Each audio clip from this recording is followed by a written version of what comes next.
નમસ્કાર મંતવ્ય ન્યૂઝમાં આપનું સ્વાગત છે। મેટ્રો 10 સાથે હું છું હિનલ। મહત્વના સમાચાર સામે આવી રહ્યા છે। હાલ અત્યારે સમાચાર સામે આવ્યા છે। વિગતો અનુસાર નવી શિક્ષા નીતિ અંતર્ગત ધોરણ 9 અને 11 ની પરીક્ષામાં ફેરફાર કરવામાં આવ્યો છે। વર્ણાત્મક પ્રશ્નોનો ગુણભાર 80 ની જગ્યાએ 70% કરાયો છે, તો હેતુલક્ષી પ્રશ્નોનો ગુણભાર 20 ની જગ્યાએ 30% કરાયો છે। આંતરિક વિકલ્પ આપવાની જગ્યાએ જનરલ વિકલ્પ અપાશે, તો વર્ણાત્મક પ્રશ્નોનો ગુણભાર 80 ની જગ્યાએ 70% કરાયો છે, 10% ઘટાડો કરાયો છે। નવી શિક્ષણ નીતિ અંતર્ગત ધોરણ 9 અને 11 ની પરીક્ષામાં ફેરફાર કરવામાં આવ્યો છે। વર્ણાત્મક પ્રશ્નોનો ગુણભાર 10% ઘટાડવામાં આવ્યો છે, તો હેતુલક્ષી પ્રશ્નોનો ગુણભાર 20 ની જગ્યાએ 30% કરાયો છે, જેમાં 10%નો વધારો કરવામાં આવ્યો છે। આંતરિક વિકલ્પ આપવાની જગ્યાએ હવે જનરલ વિકલ્પ અપાશે। તો સમાચાર સામે આવી રહ્યા છે। નવી શિક્ષા નીતિ અંતર્ગત ફેરફાર કરવામાં આવ્યો છે।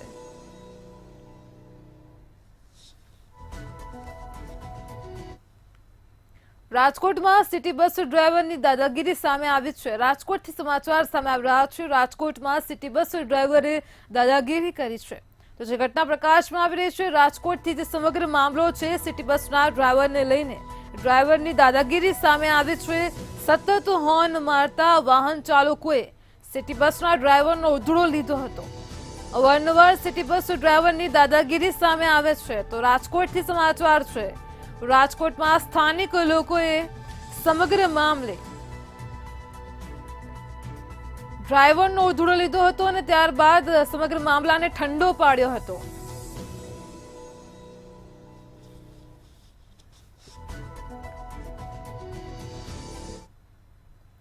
રાજ્યના યુવક સેવા અને સાંસ્કૃતિક પ્રવૃત્તિઓ વિભાગ ગાંધીનગર અંતર્ગત દર વર્ષે સ્વામી વિવેકાનંદ પર્વતારોહણ તાલીમ સંસ્થા માઉન્ટ આબુ દ્વારા આગામી સમયમાં adventure course, advance rock climbing coaching, rock climbing course તેમજ આર્ટિફિશિયલ ક્રોસનો કાર્યક્રમ યોજાશે, જેમાં ઈચ્છુક યુવક યુવતીઓ અરજી કરી શકે છે। એડવેન્ચર તેમજ એડવાન્સ રોક ક્લાઇમ્બિંગ કોર્સમાં જોડાવા રાજ્યના યુવાઓએ તારીખ 30 સપ્ટેમ્બર 2024 સુધી અરજી કરવાની રહેશે।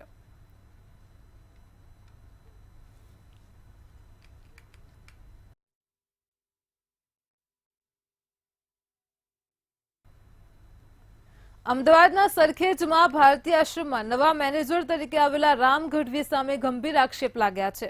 ઋષિ ભારતી બાપુના સમર્થનમાં આવેલા કોળી સમાજ દ્વારા 2019ની બિન સચિવાલયની પરીક્ષા જેમાં પેપર લીક થયું હતું, તેના મુખ્ય 7 આરોપીઓમાંના એક રામ ગઢવી હોવાનું પણ કોળી સમાજના લોકો દ્વારા આક્ષેપ કરાયો છે। ભારતીય આશ્રમના નવા મેનેજર રામ ગઢવી વિરુદ્ધ પાટણ પોલીસ સ્ટેશનમાં ફરિયાદ પણ કરવામાં આવી હતી, તો સોશિયલ મીડિયાની વિવાદિત મહિલા કીર્તિ પટેલે હલકી પદ્ધતિ અપનાવવા પર તેમનો હાથ હોવાનો આક્ષેપ કર્યો છે।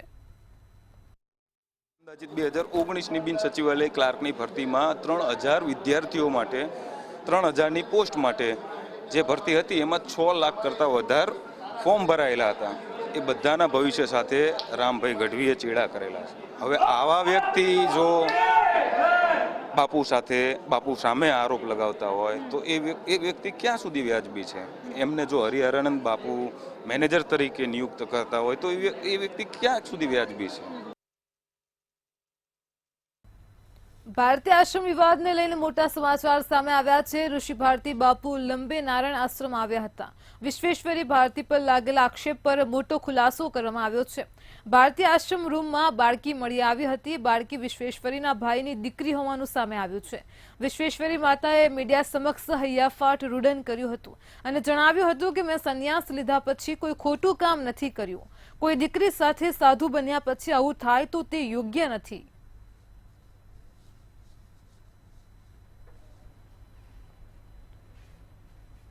મારી ઉપર એક ઇલ્ઝામ આવ્યો છે કે માતાજીની એક દીકરી છે। આ અમારી એકતા અહીંયા બેઠી છે, એના પપ્પા નાની હતી ત્યારે એક્સપાયર થઈ ગયા છે, ગુજરી ગયા છે। આના પપ્પા અત્યારે નથી, જ્યારે નાની હતી ત્યારે તો આના પપ્પા નથી, એના મમ્મી હતા, એને બીજે લગ્ન કરાવી દીધા। તો આ એક નિરાધાર બાળક કહેવાય। શું કહેવાય? એક આ હ્યુમેનિટીનું કાર્ય છે। ઋતંભરા દીદી છે, કેટલી દીકરીઓ એની પાસે છે, ગીતા દીદી છે, કેટલી દીકરીઓ એની પાસે છે. તો હું કોઈ એવું ખરાબ કાર્ય મેં નથી કર્યું જીવનમાં. અને આજ મારી એકતા અહીંયા મારી સામે છે, એટલે હું મારો પક્ષ રજૂ કરવા જનતાને એમ થાય કે માતાજી, વિશ્વેશ્વરી માતાજી શું છે, મારા આ કરવું પડે એ પણ મને બહુ દુઃખની વાત છે. 2008થી 2021 સુધી મહામંડલેશ્વર વિશ્વંભર ભારતી બાપુની સેવા રાત્રિ દિવસ અમે કરી હતી, એ બધા જ સેવકોને ખ્યાલ છે. અને આ જે વિવાદ છે એ જમીનનો વિવાદ નથી, અસ્તિત્વનો વિવાદ છે, મારા વ્યક્તિગત લાઈફનો વિવાદ છે. અને જે લોકોએ ઇલ્ઝામ લગાવ્યા છે એના હું 2-3 દિવસથી સતત મારા ટ્રાવેલિંગ પ્રવાસમાં પણ મીડિયાના માધ્યમ દ્વારા જવાબ આપતો રહ્યો છું. અને આજે પણ ગુજરાતના સર્વે ઇલેક્ટ્રોનિક અને પ્રેસ મીડિયાના તમામ મિત્રોને હું જણાવવા માગું છું કે આજે ગુજરાતભરના તમામ વર્ણના સેવકો છે. હમણાં કોણ પૂછતું હતું કે ભાઈ આ સમાજ નહીં, એક સમાજના નથી, સમાજ ક્યારેય એક સમાજનું હોય જ ના શકે, પણ જે સમાજમાં એનો જન્મ થયો એને તો જ્ઞાતિ ગૌરવ હોવાનો જ છે. પણ આજે તમે જો આજે બધા સમાજના સેવકો છે અને આજે આવ્યા છે તો એમનો ભાવ છે, અમે કોઈ નિમંત્રિત નથી કર્યા. ભારતી આશ્રમનો વિવાદ વધારે વકર્યો છે. આ વિવાદમાં જો વાત કરવામાં આવે તો ઋષિ ભારતી બાપુ પર અનેક આક્ષેપો લાગ્યા છે. આ બધા આક્ષેપો નો ખુલાસો કરવા માટે થઈને ઋષિ ભારતી બાપુ જે છે તેઓ અમદાવાદ આવ્યા છે. એમની જોડે વાત કરીશું. બાપુ, જે પ્રમાણેના આક્ષેપો તમારા ઉપર લાગ્યા તમારી ગેરહાજરીમાં, એક ઇન્ફ્લુએન્સર જે છે જે વિવાદિત છે એ તમારા આશ્રમમાં તમારા રૂમમાં આવી અને અનેક આક્ષેપો કર્યા, તમારું શું કહેવું? જો જે આપ કહો છો મારો રૂમ, પણ એ મારો રૂમ જ નથી, તો એ કોઈ આક્ષેપનો પ્રશ્ન નથી રહેતો. અને હું જ્યારે અંબાજી બાજુ મારો પ્રવાસ હતો એ સમયે આ ઘટના આખી ઘટી અમારી ગેરહાજરીમાં. તો ભારતીય આશ્રમની અને કાનૂની પ્રક્રિયાની વિરોધમાં કાર્ય થયું છે. અને આપે જેમ હમણાં કીધું એમ કે એ બે વ્યક્તિ કોણ છે તો મને પરિચય ખ્યાલ નથી. તો એવા લોકોને લઈને તમારે આખું વાતાવરણ બગાડવું, કારણ કે ભારતી બાપુના ગુરુ આપણા અવંતિકા ભારતી બાપુ એમની 50મી નિર્વાણ તિથિ આવી હતી અને એમના આ દિવ્ય ભંડારો અને કલ્યાણાનંદ ભારતી બાપુનો 16સી ભંડારો એનું ભવ્ય આયોજન આખું હતું. અને એ વાતાવરણને આખું બગાડવા માટે આ પ્રયાસો થયા હોય એવું મને લાગે છે. એટલે હું તો ગિરનારની પ્રાર્થના કરું કે ભગવાન બધાને સદબુદ્ધિ આપે. એક નિર્વાણ તિથિ 50મી એ બંધ રહી છે. મને ખૂબ દુઃખ થઈ રહ્યું છે કે એવા સંત એના આ ભારતીય આશ્રમનો પાયો નાખ્યો અને એની નિર્વાણ તિથિ બંધ થઈને ભયંકર દુઃખ થઈ રહ્યું છે મને. અને એના માટે પૂછો મારા ભક્તોને, હું રાત દિવસ દોડ્યો છું કે અમારા બાપલિયાનો આ ભંડારો આખા ગુજરાતમાં એ શ્રેષ્ઠ રીતે થાય, અને છતાં મને ટોર્ચિંગ કરી કરી કરી અને આ ભંડારો બંધ કરાવવામાં આવે છે. પહેલી ઘટના ભારતીય આશ્રમની એવી રહી છે. અને એ મારો બાપલિયો આજે કેટલો દુઃખી થતો હશે. ભારતી બાપુ જેને એમ કે મારો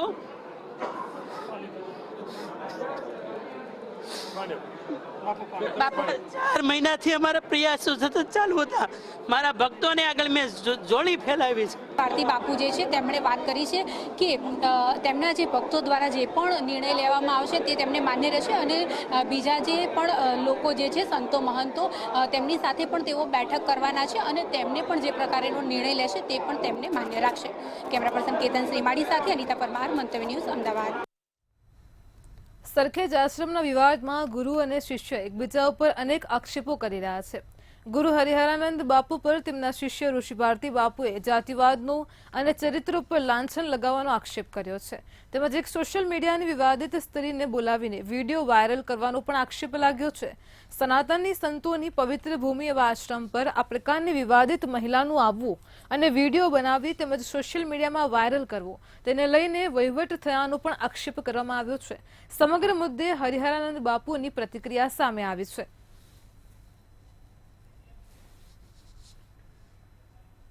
જુનાગઢ જ વધારે રહે છે, તો મેં કોઈ જાતિવાદ કર્યો નથી. ને રહી વાત બીજી, આક્ષેપો કોઈ પણ વ્યક્તિએ કર્યા એ ઠીક છે, જે રીતે આ લોકોને એવું લાગ્યું તો આક્ષેપ કર્યા, પણ મેં પણ એને ઠપકો દીધો કે આપણે આવું કરવું ન જોઈએ અને આપણે આવું કરવાનું કાંઈ થતું નથી. સરખેજ આશ્રમમાં સંતોને લઈને વિવાદ ચરમસીમાએ પહોંચ્યો છે. તેમાં ઋષિ ભારતી બાપુના જ્ઞાતિવાદને લઈને કોળી સમાજના સભ્યોનું નિવેદન સામે આવ્યું છે.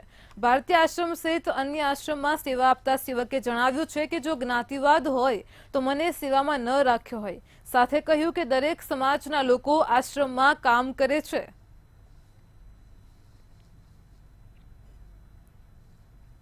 હું કોળી સમાજમાંથી આવું છું એટલે હરિહરનજી આમ કરે છે તેમ નહીં. ભારતીય આશ્રમ જુનાગઢની અંદર જે વિદ્યાલય હાલે છે એની અંદર મારા 25 છોકરા કોળી સમાજના અત્યારે હાલમાં મફત એટલે વિના મૂલ્યે એક પણ આઠાના વિના ત્યાં 3 વર્ષથી એથી વિશેષ કે કોરોનામાં સ્કૂલ 2 વર્ષ બંધ રહી એ પહેલાં મારા 25 છોકરા સતત ત્યાં મારા સમાજના ભણે છે. તો ક્યાં જ્ઞાતિવાદ રહ્યો આમાં? કઈ જગ્યાએ જ્ઞાતિવાદ રહ્યો? અમદાવાદ શહેરમાં વસ્ત્રાપુર પાસે આવેલ બહુમાળી ભવન અને આશ્રમ રોડ ખાતે આવેલ માઉન્ટ કાર્મેલ સ્કૂલમાં સ્ટ્રક્ચર સ્ટેબિલિટી માટે GRI અને RBનો રિપોર્ટ સામે આવ્યો છે. તેથી વાલીઓ નવરંગપુરા ખાતે આવેલી માઉન્ટ કાર્મેલ સ્કૂલના એડમિનિસ્ટ્રેશન મનીષાબેનને મળવા પહોંચ્યા હતા. માર્ચ સુધી આ બિલ્ડિંગમાં વિદ્યાર્થીઓને ભણાવવામાં આવે અને માર્ચ બાદ બિલ્ડિંગનું રિનોવેશન કરવું કે નવું બનાવવું તે માટે શાળા મંડળને વાલી મંડળ દ્વારા રજૂઆત કરાઈ છે. માઉન્ટ કાર્મેલ સ્કૂલના એડમિનિસ્ટ્રેટર મનીષાબેને જણાવ્યું છે કે આ સ્કૂલમાં GRI અને RBના રિપોર્ટમાં 89.47% ભયજનક હોવાનું જણાવ્યું છે.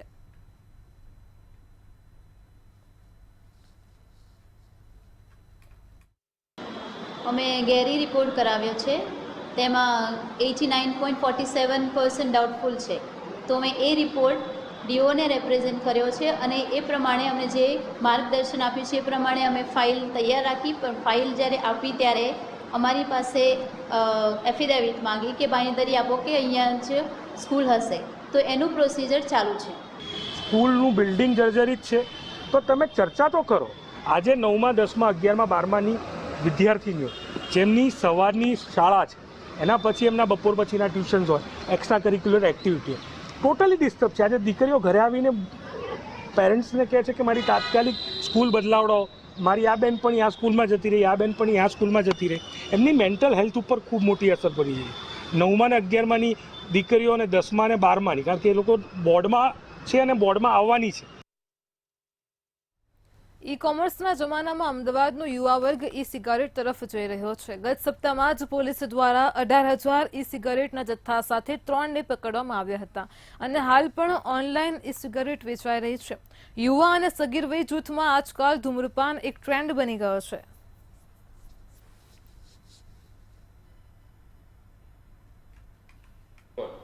યુવા પેઢી જે આપણું ભવિષ્ય છે આગળનું, આપણું જે આ ભારત છે, જે અમદાવાદ છે, એની અંદર યુવા પેઢી એ આપણું આગળનું ભવિષ્ય છે. એમની અંદર જે ધૂમ્રપાન છે અને જે નશો છે એ ખૂબ જ વધારે વધી રહ્યું છે અને એના કારણે એમને ઘણી બધી બીમારીઓ થાય છે. હાલ જે ઈ સિગરેટ છે એમનું ચલણ બહુ જ વધારે વધી ગયું છે અને એના કારણે એમને ઘણી બધી બીમારીઓ થઈ શકે છે. કઈ બીમારીઓ થઈ શકે છે, આપણા શરીરમાં કયા ભાગને વધારે નુકસાન કરશે, એના વિશે આપણે આજે જે ડૉક્ટર જયંત છે, જે રેસ્પિરેટરી મેડિસિન જે ડિપાર્ટમેન્ટ છે એના હેડ છે, એમની જોડે વાત કરીએ. જયંતભાઈ, જે ઈ સિગરેટ છે એ શું છે અને શરીરને કેવી રીતે નુકસાન કરે છે? ઈ સિગરેટ એક ઇલેક્ટ્રોનિકલી નિકોટિન ડિલિવરી સિસ્ટમ જેને કહેવામાં આવે છે. તે એક બેટરી ઓપરેટેડ ડિવાઇસ છે. તે એક પેન જેવી હોય છે કે આમ દેખાવમાં આમ જોવા જઈએ તો એની 3-4 ટાઈપ હોય છે કે જે સિગાર જેવી પણ હોય છે અને પેન ટાઈપની પણ આવે છે. એની અંદર એક બટન ટાઈપના સેલ હોય છે અને આ સિગરેટની અંદર એ લોકો અંદર નિકોટિનનું દ્રવ્ય જે કહેવાય કે જે આપણે સિગારેટ ફિઝિકલ સિગારેટ જે આવે છે એની અંદર જે નિકોટિનનો પાવડર ભરેલો હોય છે, એના બદલે આમાં નિકોટિનનો અંદર જ્યુસ એટલે લિક્વિડ કહેવાય છે, સોલ્યુશન, જેને ઈ જ્યુસ કહેવામાં આવે છે, એવું અંદર ભરેલું હોય છે. એટલે જ્યારે એનું બટન દબાવીને એ ચાલુ કરવામાં આવે ત્યારે એનાથી હીટ જનરેટ થાય છે.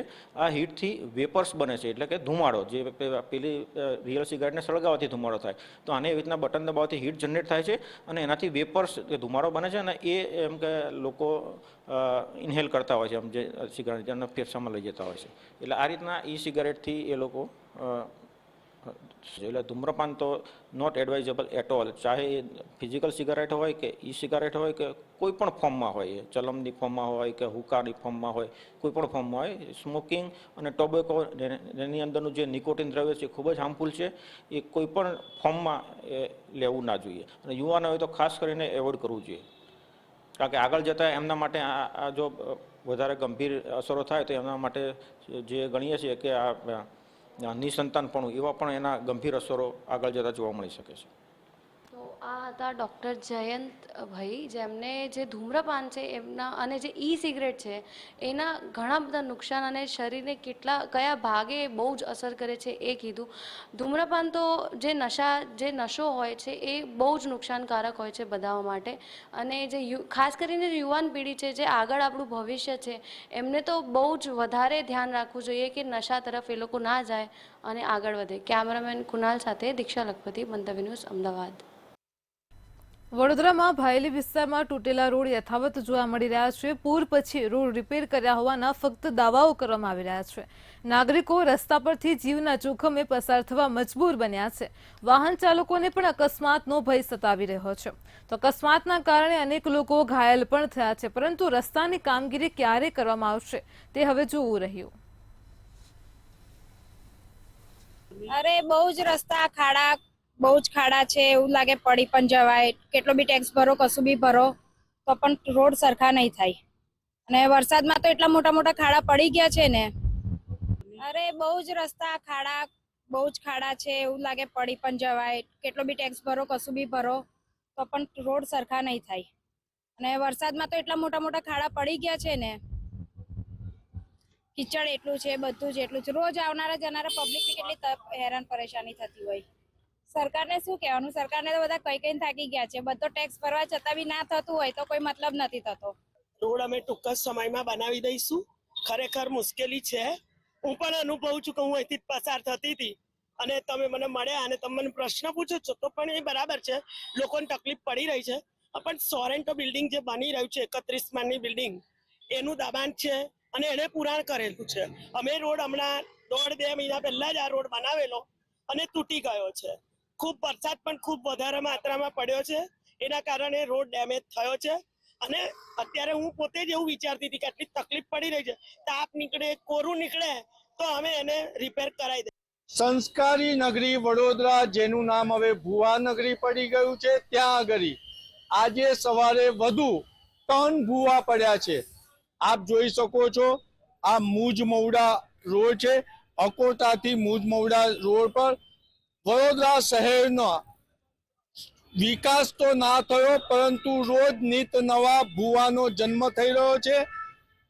અકોટાથી મુજ મવડા રોડ પર 4 ભુવા પડ્યા છે. એમાં સૌથી મોટો ભુવો આ છે અને હાલ વાહન વ્યવહાર માટે આ રસ્તો બંધ કરી દેવામાં આવ્યો છે. ફાયર બ્રિગેડની ટીમ ઘટના સ્થળે પહોંચી છે, સાથે પાર્ક્સ એન્ડ ગાર્ડનની ટીમ પણ પહોંચી છે. ઝાડ કાપી અને એને અહીંયાથી હટાવવામાં આવી રહ્યું છે. પરંતુ મહત્વની બાબત એ છે કે એન્જિનિયરિંગ શાખા, સિટી એન્જિનિયર શું કરે છે? ક્યાંક ને ક્યાંક પાણી પુરવઠા અને ડ્રેનેજ વિભાગની કામગીરીની પાપે જ વિકાસ તો શહેરનો નથી થઈ રહ્યો, પરંતુ રોજ નિત નવા ભૂવા પડી રહ્યા છે. હાલ MGVCLની ટીમ પણ પહોંચી છે અને વીજ કનેક્શન બંધ કરી દેવામાં આવ્યા છે. ત્યારે મહત્વની બાબત છે કે વડોદરા શહેરમાં વિકાસ નથી થઈ રહ્યો, પરંતુ ભૂવા જન્મ લઈ રહ્યા છે. ત્યારે તંત્ર ક્યારે જાગશે તેવું નાગરિકો પૂછી રહ્યા છે. અને મહત્વની બાબત છે, હજુ પણ પાણી પુરવઠા, ડ્રેનેજ વિભાગ તેમજ સિટી એન્જિનિયર એસી ઓફિસમાં બેસી અને માત્ર વિકાસના નામે ખર્ચાની ફાઇલો પર નોટિંગ કરી રહ્યા છે. નિલેશ બ્રહ્મભટ્ટ, મંતવ્ય ન્યૂઝ, વડોદરા. અમદાવાદના ધોળકાથી આંબેઠી જતા રોડ પર પાણી ભરાતા લોકો પરેશાન થયા છે. છેલ્લા 10 દિવસથી રોડ પર વરસાદી પાણી ભરાયા છે. વરસાદી પાણી અને ધોળકા નગરપાલિકાના ગટરનું પાણી રોડ પર ફરી વળતા જ 5 ગામના લોકોને હાલાકી વેઠવાનો વારો આવ્યો છે. રોડ પર પાણી ભરાતા વાહન જઈ શકતા નથી અને રોડમાં પાણીના કારણે મસમોટા ખાડા પડી ગયા છે.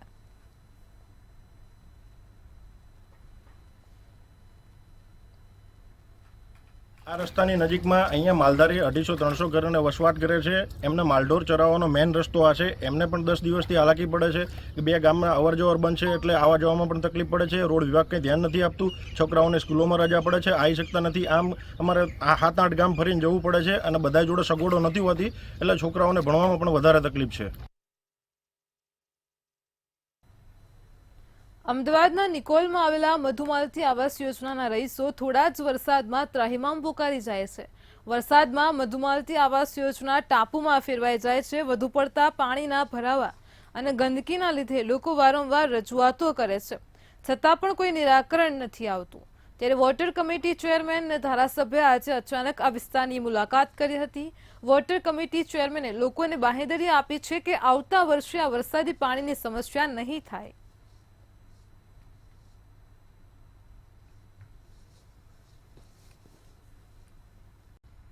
રાજકોટમાં જીએમએસસીએલના ગોડાઉનની ઘોર બેદરકારી સામે આવી છે. જીએમએસસીએલના ગોડાઉનની બેદરકારીના કારણે લાખો રૂપિયાનો દવાનો જથ્થો પાણીમાં પલળી ગયો હતો. એક તરફ સરકારી હોસ્પિટલોમાં દર્દીઓ માટે દવાઓનો સ્ટોક નથી, ત્યારે બીજી બાજુ લાખો રૂપિયાનો જથ્થો પલળી ગયો હતો. જોકે મેનેજરને જાણ હોવા છતાં પણ જથ્થો બહાર રખાયો હતો.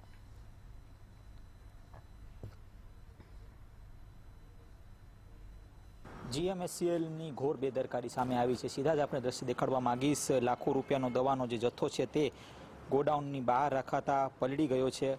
એક તરફ સરકારી હોસ્પિટલમાં ગરીબ દર્દીઓ માટે દવાનો અભાવ ક્યાંક દેખાઈ રહ્યો છે, ત્યાં બીજી બાજુ લાખો રૂપિયાનો જથ્થો છે તે પલળી ગયો છે. ચોમાસા પહેલાં દવાનો જથ્થો ગોડાઉનની બહાર રાખવામાં આવ્યો છે અને તેના જ કારણે કહી શકાય કે આ દવાનો મોટા પ્રમાણમાં જે જથ્થો છે તે પલળી ગયો છે. ખાસ તો જે ભારે વરસાદ વરસ્યો હતો તેના જ કારણે આ ગોડાઉનનું જે સામગ્રી છે એટલે કે જે દવાનો જે જથ્થો છે તે પલળી ગયો છે. ગોડાઉન મેનેજરને જાણ હોવા છતાં જથ્થો છે તે બહાર રાખવામાં આવ્યો. એક મોટો સવાલ ક્યાંક ઊભો થઈ રહ્યો છે. એક્સપાયરી ડેટ તપાસમાં આવી તો તમામ જથ્થો 2026માં એક્સપાયર થાય છે. આ પ્રકારનો જે વિગતો છે હાલ મળી રહી છે. આપને દ્રશ્યો પણ દેખાડવા માંગીશ. આ એક દવા છે કે જેનો જે કહી શકાય કે જે એક્સપાયરી ડેટ છે તે 2026 પૂરો થાય છે. એટલે કે સવાલ ક્યાંક ઊભો થાય છે કે શા કારણે આ જે દવાનો જે જથ્થો છે તે અહીં રાખવામાં આવ્યો, એટલે કે બહાર ખુલ્લામાં રાખવામાં આવ્યો હતો. હવે આ તમામ જે દવાનો જથ્થો છે તે હવે વેસ્ટ થયો છે. આ પ્રકારની માહિતી ક્યાંક હાલ મળી રહી છે. ત્યારે ચોક્કસથી સવાલ અનેક ઊભા થાય છે કે કોના કહેવાથી આ દવાનો જે જથ્થો છે તે બહાર રાખવામાં આવ્યો છે. જીએમએસસીએલ દ્વારા સિવિલ હોસ્પિટલમાં દવાનો જથ્થો છે તે સપ્લાય કરવામાં આવતો હોય છે. આ એક પ્રક્રિયા હોય છે. ગોડાઉન હોવા છતાં દવાનો જથ્થો છે તે બહાર રાખવામાં આવ્યો, એટલે કે સવાલ તો ઊભો થાય છે કે શા કારણે આટલી મોટી સંખ્યાનો જે જથ્થો છે તે જથ્થો બહાર રાખવામાં આવ્યો. અનેક દવાઓ જેમાં જે એક્સપાયરી ડેટ લખેલી છે 2026ની લખેલી છે, એટલે કે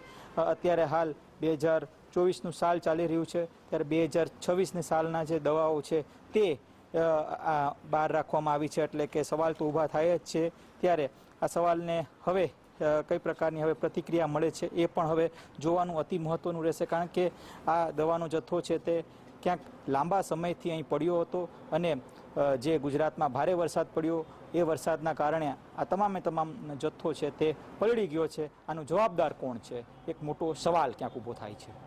કેમેરા પર્સન લલિત વ્યાસ સાથે ધ્રુવ કુંડેલ, રાજકોટ. રાજકોટમાં હોબાળો મચાવનાર મહંતને લઈને વિવાદ વધુ ઉગ્ર બન્યો છે.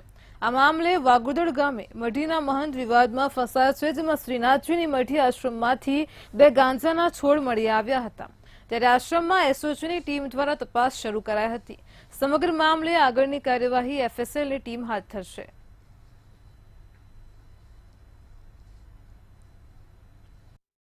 બિહેવ જોયો, મેં આર્ટિકલ વાંચેલું હતું કે રોડ ઉપર એમને ઉધમ મચાવેલો હતો અને ધીમે ધીમે અહીંયા ન્યૂઝવાળા પણ અલગ અલગ પહોંચી ગયા અને મને ગામવાળાને પણ જાણ થઈ કે અહીંયા ગાંજાનો છોડ કહેવાય છે. અમને પણ ખ્યાલ નહોતો. ગાંજાના 2 છોડ મળેલા છે. બાપુનું થોડોક હવે અહીંયા ઉધમ મચાવવાનું ચાલુ થઈ ગયું હતું. એમના ભક્તો અહીંયા આવતા, એમના માટે દોરા ધાગા પણ કરતા હતા અને અમે પણ એમને અવારનવાર કીધેલું આ છે તે ગામનો ખરાબો છે તો અમે કાંઈ કાર્યવાહી ન કરી શકીએ, એટલે હવે અમે ફોરવર્ડ કરશું મામલતદાર સાહેબને. વાગુદળ ગામમાં આવેલી શ્રીનાથજી મઢીના મહંત છે તે વિવાદમાં ઘેરાયા છે. શ્રીનાથજી મઢી આશ્રમમાંથી ગાંજો છે તે મળી આવ્યો છે. ગાંજાનો છોડવા ક્યાંક ને ક્યાંક એસઓજીની ટીમને મળી આવતા તપાસ છે તે શરૂ કરવામાં આવી છે. આશ્રમમાંથી ગાંજાના 2 છોડવા મળી આવ્યા છે. એફએસએલની તપાસ બાદ એનડીપીએસ એક્ટ હેઠળ કાર્યવાહી છે તે કરવામાં આવશે. સોમવારે રાત્રે કાલાવડ રોડ પર મહંત યોગી ધર્મનાથે જીએસટીના અધિકારીના જે કારના કાચ તોડ્યા હતા. ત્યારબાદ તે વિડીયો છે તે સોશિયલ મીડિયા પર વાયરલ થયો હતો. ક્યાંક તે કાલાવ રોડ ઉપર તેઓએ ડિંગલ કરી હતી અને આ સાથે અનેક લોકોને ગાળો પણ આપી હતી. આ પ્રકારના દ્રશ્યો છે તે વિડીયોમાં સ્પષ્ટપણે દેખાયા હતા. પોલીસે મહંત યોગી ધર્મનાથની અટકાયત કરી તપાસ શરૂ કરી છે. ચોક્કસથી મોટો સવાલ એ થાય છે કે જે મહંત છે તે મહંતે શા કારણે અહીં અત્યારે જે ગાંજાના છોડવા વાવ્યા, એક સવાલ ક્યાંક ઊભો થાય છે. પણ મોટો સવાલ એ છે કે લાંબા સમયથી આ ગાંજાનો છોડવા હતા, પણ ગામવાસીઓને આ ગાંજાના છોડવા વિશે કોઈ પણ પ્રકારની માહિતી નહોતી. સરપંચ સાથે મંતવ્ય ન્યૂઝે વાત કરતા સરપંચે જણાવ્યું કે છેલ્લા 3 વર્ષથી આ આશ્રમ છે તે ધબધબી રહ્યો છે અને તેના જ કારણે હાલ અત્યારે એક માહોલ છે તે ગામનો બગડ્યો છે.